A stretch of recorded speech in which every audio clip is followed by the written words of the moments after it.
You're more okay than me. Shit. That explosion took out the commander. We have a job to do. We're still gonna do it. It's just... Landing in 1 minute. Should be able to see it coming up on my right.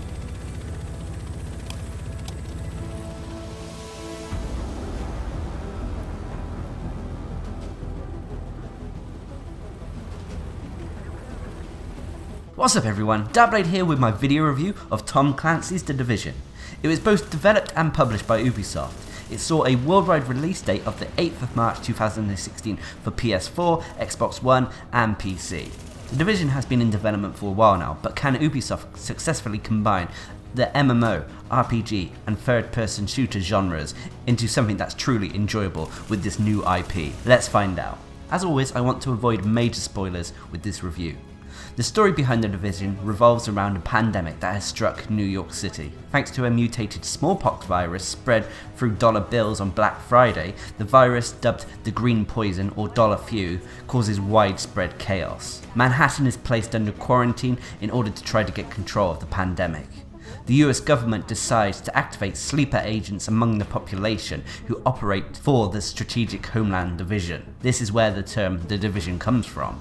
The Division are there to assist the Emergency Responders or Joint Task Force or JTF in restoring order in whatever way they can. Once in position in Manhattan, your agent, who is a silent protagonist, will help restore the base of operations by taking on key missions from different wings of the base. There is the medical wing run by Jessica Kandel, whose goal is to counter the smallpox virus. There is the tech wing, run by Paul Rhodes, who is trying to restore power, communications, and other systems in the area. And then there's the security wing, run by Roy Benitez, who is trying to regain a sense of order in the city. Helping you and overseeing your operations is fellow Division agent Faye Lau. She will guide you as you take on missions around New York. Thanks to the outbreak, some of the population of New York have turned to criminal activities, setting up territories of their own to carve out a piece of New York for themselves. The gangs come from different backgrounds, from the rioters to escaped convicts. Out of all of them, the most interesting are the insane cleaners, who believe everyone is infected and only New York can be cleansed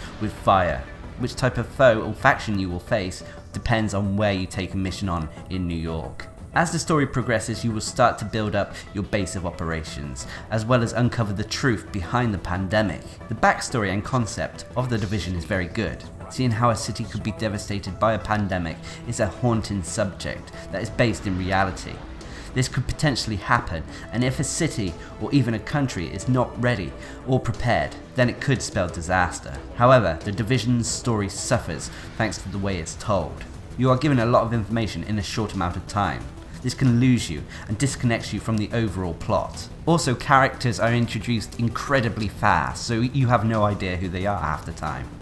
I was able to follow the story thanks to intel files and documents, but the game does nothing to get you emotionally invested in the story. Apart from Faye Lau and the other 3 base of operation wing contacts, there is not much face-to-face interaction at all within the Division story. A lot of it is done through communications via the radio, which in the heat of combat is easily overlooked. I find myself often missing chunks of story as a result of this. The enemies you face as well have little to no personality. Even the main antagonist was kind of thrown away. This is such a shame as it hurts the overall story of The Division. Stories have always been one of the tougher areas for mass multiplayer online games to shine in, and unfortunately The Division is no different here. The gameplay of The Division comprises of 3 main areas. The first is your cover-to-cover third-person shooting. This functions much the same as a standard game of this genre. It's functional, but does nothing to break the mold. You position your character behind a wall or other form of cover, poking your head out when the coast is cleared to shoot at opponents. This is done from an over-the-shoulder point of view. I did like how The Division will let me plan where my next bit of cover will be with just a push of a button. Aiming at where you would like to go and pushing and holding that said button will help guide you to that location smoothly. For weaponry, you are given a set number of guns with the standard categories you would expect to find in shooters. You have your assault rifles, SMGs, light machine guns, sniper rifles, marksman rifles, pistols and shotguns. Each shines in different circumstances, and each time you get a new weapon it could potentially have different stats on. This applies to gear too, meaning that loot potentially is most of the time random in this game. The enemies you face are pretty much the same as each other, although one or two enemy units within the factions are slightly different. For example, the cleaners carry flamethrowers and the Rikers come with shotgunners.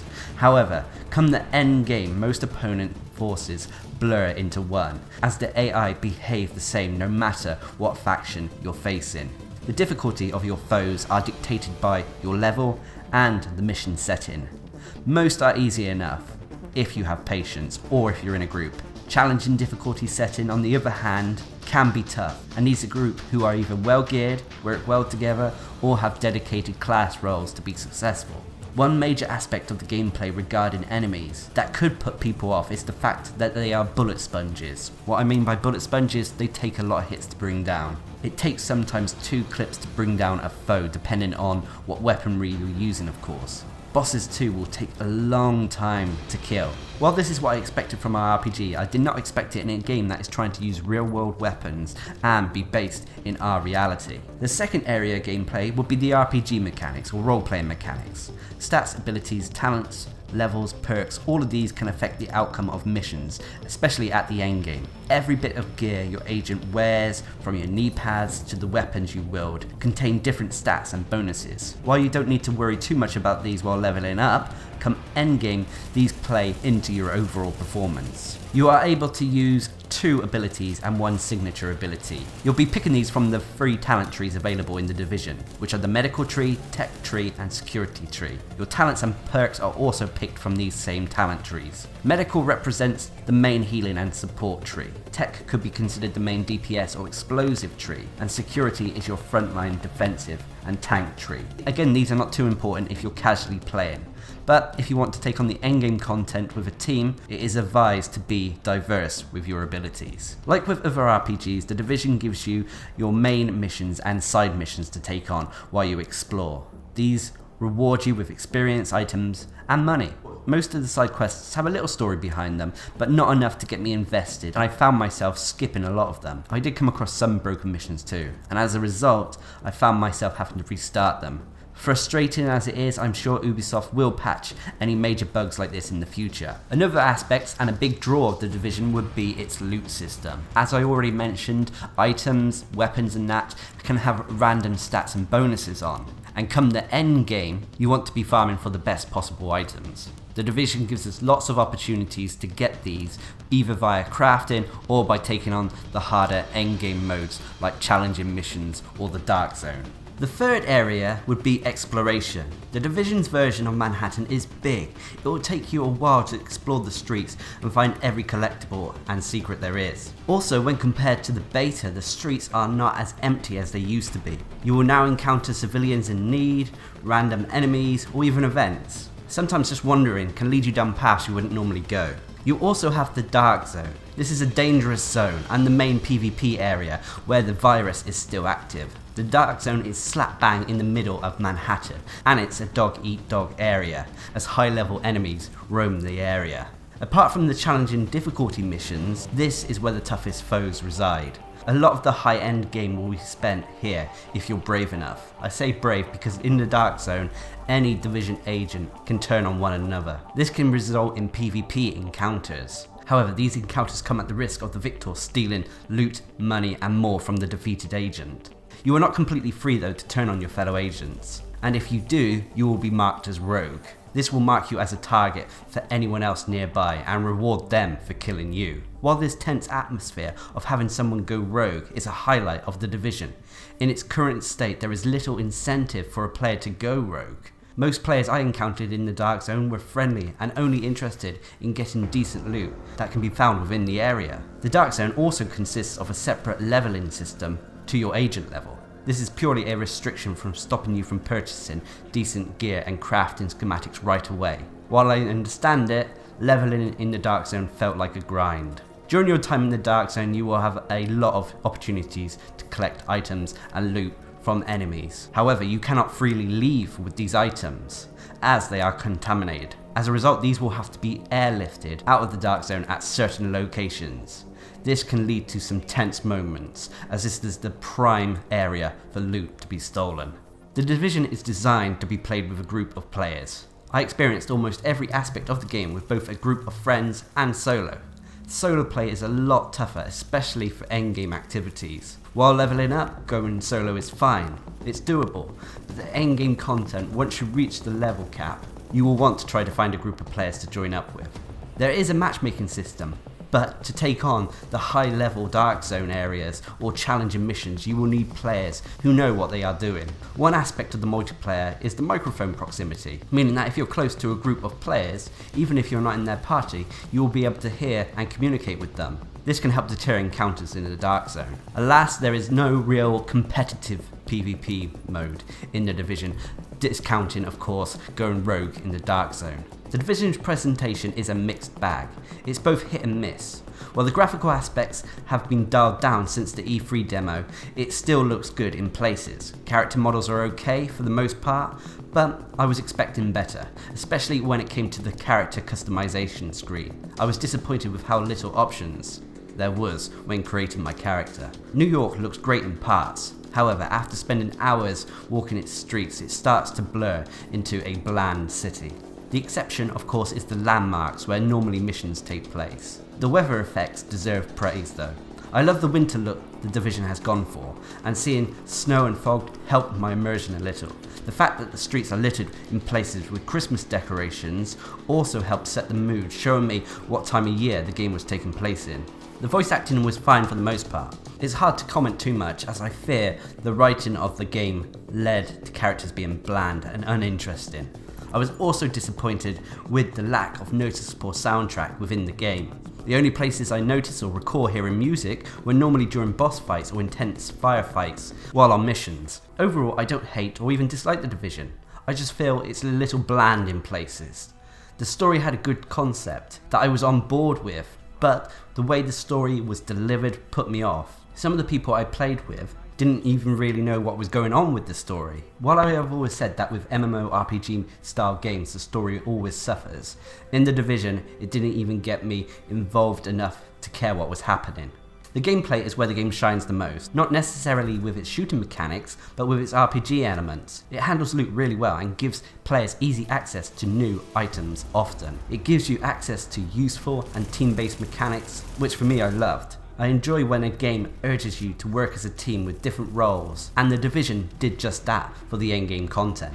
That being said though, I do fear about how long the endgame content will entertain people. Once missions on challenging are done and people have better gear, how much more time are they going to invest into the grind of repeating the same content over and over again? I fear there's not enough variety at the moment with the Division's endgame content. The multiplayer is another area that the Division does well. It's easy to join up and take on missions with friends. It is the optimal way to play the game.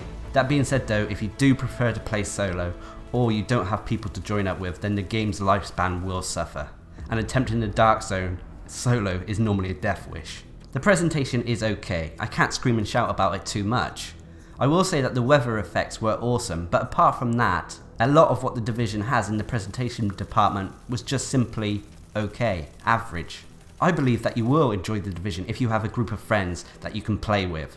During my time with the game, I had a blast playing with friends, and I really enjoyed the gameplay. That being said though, the story was forgettable and the presentation simply okay. I hope the game does well, but personally I fear for the game's lifespan.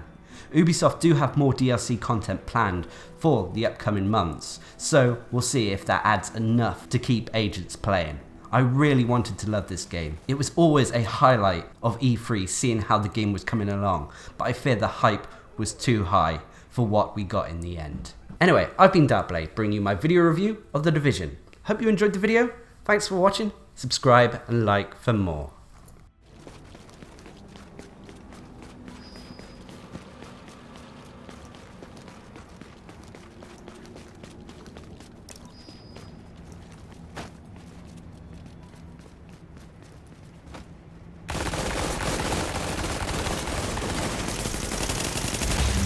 Rogue agent neutralized. A rogue agent has been neutralized.